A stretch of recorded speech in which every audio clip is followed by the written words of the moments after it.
any client I deal with, new or old, existing, I mean, it, and it might seem kind of silly, but it's really very personal to me. The service that I provide, and the way that I deal with these people.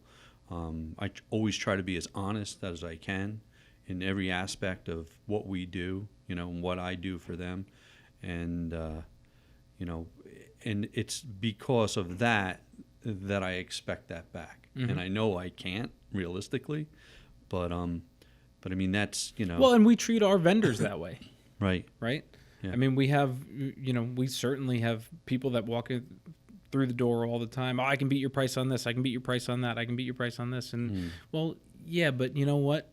5 years ago, when we really, really needed something from the person that we buy that from, they were there and they took care of us and they handled it, and that's worth something. And so we're not just jumping ship from somebody that's treated us well for 20 years, 30 years, 40 years, just because you're going to walk through the door and tell me you can save me a couple dollars. I mean, that's not the way that we treat our relationships with our vendors either. Sure. And I think I saw it recently. Mark Cuban had a quote that he put out there, which was something like, one of the most underrated skills in business right now is being nice. And I think that's what a lot of people fail to realize is when, as a buyer, as a consumer, they see themselves as well, I'm buying something from you, you're getting my money, so you owe me everything. Yeah. And what they don't realize, especially when it comes to B2B transactions and running a business, is there comes a time in every business when you're going to need something from a vendor, whether it's better payment terms or, your customers aren't paying you this month as fast as they typically do. And so you need to go an extra week or 15 days or something like that on bills that you owe to your vendors. Are they going to help you out with that or not? And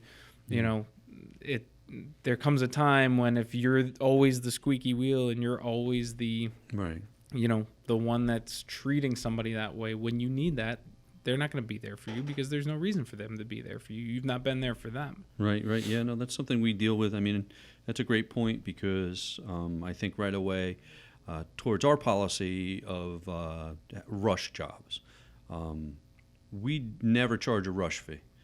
It's always based on our production capabilities and what we can do in-house. So if a client calls and they say whether they're new or an old client and they need something right away, we're going to do everything we can do to get it to them for their deadline and get it out the door as quick as we can based on, our current production flow.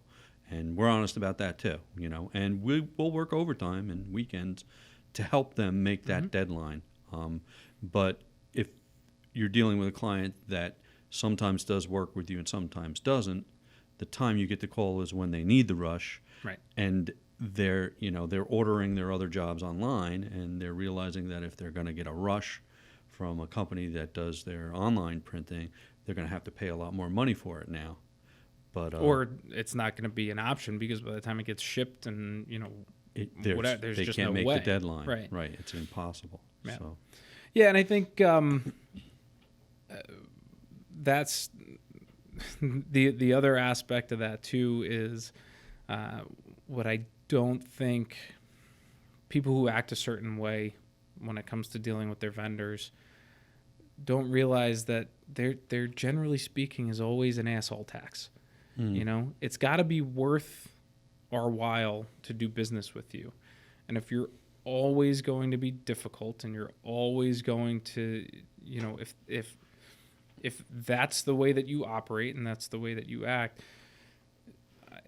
I can't charge you the same that I charge somebody else. And whether that means, or I can't do the things for you that I do for somebody else, because at some point there's got to be a value put on what my staff has to deal with when they deal with you, right? It involves more effort. If it makes their lives difficult to deal with you, then we need to get something out of that, because otherwise it's not worth it to make our staff miserable just because we want to keep you as a client because there's some money involved in it, or to make myself miserable because every time you call, I'm cringing that, Right.